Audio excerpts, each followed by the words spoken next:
The Tibetan Youth Congress has launched a month-long Tibet Matters March.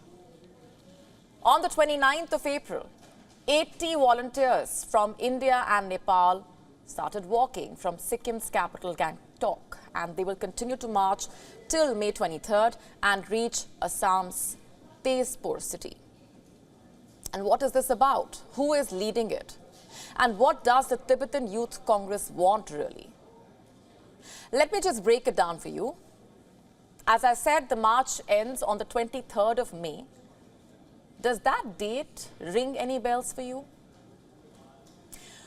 On this day in 1951, Tibetan delegates were forced to sign the 17-point agreement with China. The Tibet Matters March marking 72 years of this agreement. And what was this agreement about? And how did it affect the people of Tibet? To begin with, it was rather an imposition instead of an agreement, and it legitimized China's occupation of Tibet. It was signed after China had invaded Tibet in 1949, defeated its army, took control of Tibet's eastern and northern parts, and threatened to advance further. The agreement terms claimed that Tibet sought Chinese protection from imperialist powers, even though there were only a handful of Europeans in Tibet.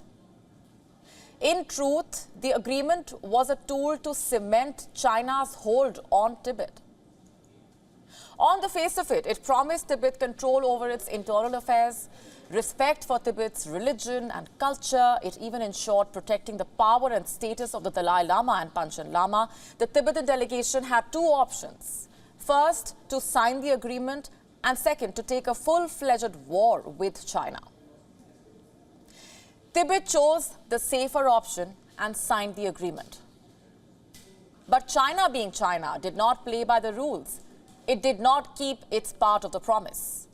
It introduced communist Chinese policies, stationed more troops in Tibet, brought in communist land reforms, leaving the region in turmoil. And all this fueled discontent among the Tibetans. In fact, the anger grew so much that it led to an uprising in 1959. Tibetans feared a Chinese plot to kidnap the Dalai Lama.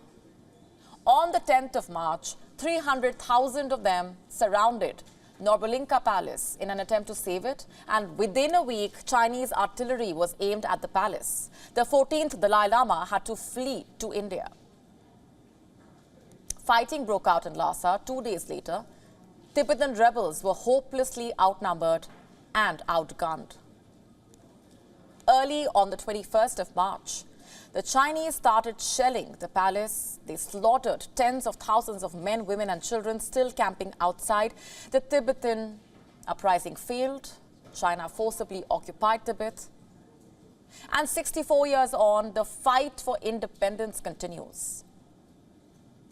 The Tibet Matters March calls for strong action against China. And at its spearhead is Gonpo Dundup, the president of the Tibetan Youth Congress. He is seeking international support for Tibet amid Chinese repression and human rights violations. In fact, he has called on the G20 leaders to raise this issue during the September summit. Have a look at this tweet by Dundup. You can see his foot injury due to all that walking. He captioned it, "For Tibet, I must continue walking." The people of Tibet are suffering. China is attacking their human rights, and the matter is only getting worse. First, there is Chinese colonial education system. It has separated over 1 million Tibetan children from their families. The children are into Chinese state-run boarding schools to brainwash them, to separate Tibetan children from their cultural roots. And then there is Chinese massive surveillance system, of course. Chinese authorities collect Tibetan DNA samples. Even children as young as 5 have not been spared.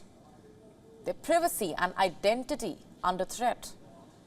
And China is also exploiting Tibet's landscape and ecosystem. In fact, almost 2 billion people depend on freshwater resources in the Tibetan plateau.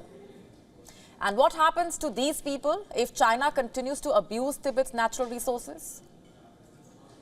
The Tibet Matters March, promoting peace and security, aims to raise awareness for Tibetans. Will their pleas be heard? Will Tibet be freed from China's clutches? WION now available in your country. Download the app now. Get all the updates on the move.